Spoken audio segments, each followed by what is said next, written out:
Assalamualaikum warahmatullahi wabarakatuh. Perkenalkan, nama saya Alvina Anggraini dari Prodi Arsitektur dengan NPM 150.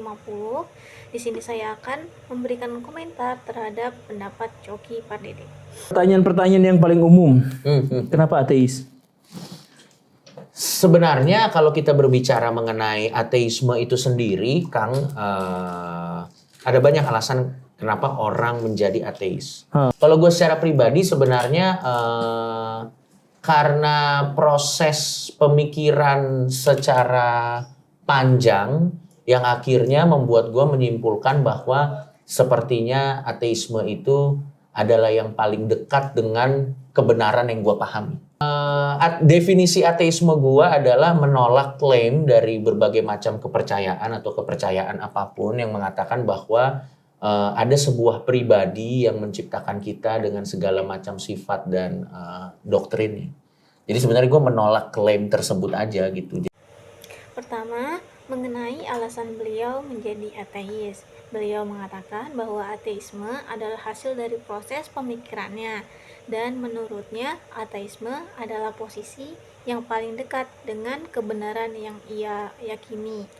Namun ia menolak klaim berbagai agama yang menyatakan bahwa Tuhan sebagai pribadi pencipta dengan sifat-sifat tertentu, karena menurutnya penjelasan tentang makna hidup dan asal-usul alam semesta tidak pernah benar-benar meyakinkannya. Nah, menurut saya, proses berpikir seperti itu adalah hal yang wajar karena dalam Al-Quran sendiri, manusia diperintahkan untuk menggunakan akal dan merenungkan penciptaan langit dan bumi.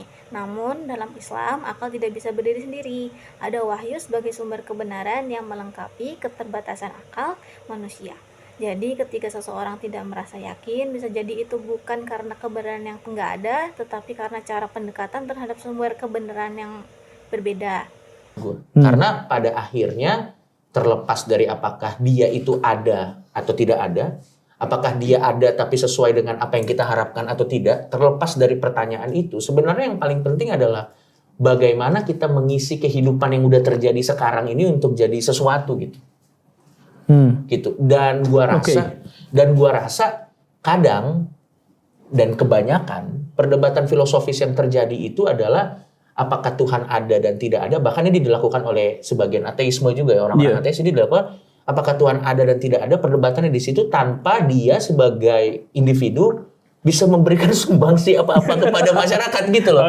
Jadi dia terjebak di situ gitu. Beliau mengatakan bahwa terlepas dari ada atau tidaknya Tuhan, yang terpenting adalah kontribusi nyata kepada masyarakat. Saya setuju bahwa kontribusi sosial itu memang penting, namun dalam Islam keyakinan pada Tuhan bukan sekedar perbedaan filosofis, tetapi iman menjadi landasan moral dan arah hidup seseorang. Berbuat baik bukan hanya untuk kemanusiaan, tetapi juga sebagai bentuk ibadah dan tanggung jawab kepada Allah. Kalau kita mau ngomong pertaruhan itu lebih susah orang yang beragama daripada orang yang ateis menurut gue. Karena agama itu sendiri aja variasinya tuh udah banyak. Bilanglah agamanya ada 2.500. Dengan Tuhannya yang tentunya lebih banyak lagi. Karena satu agama kan Tuhannya bisa lebih dari satu ya. Dengan Tuhannya lebih banyak lagi.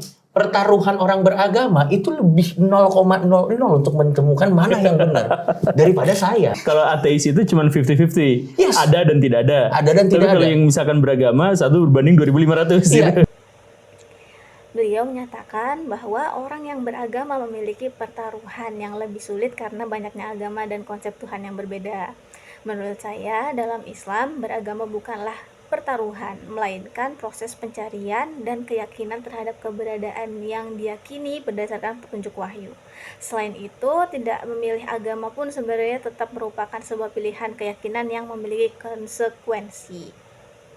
Jadi kesimpulannya adalah saya menghargai kebebasan berpikir yang beliau sampaikan, namun sebagai seorang muslim saya meyakini bahwa iman, akal, dan amal adalah suatu kesatuan tidak bertentangan dengan rasio, dan keberadaan Tuhan bukan hanya soal perdebatan, tetapi menyangkut makna hidup dan tujuan keberadaan manusia.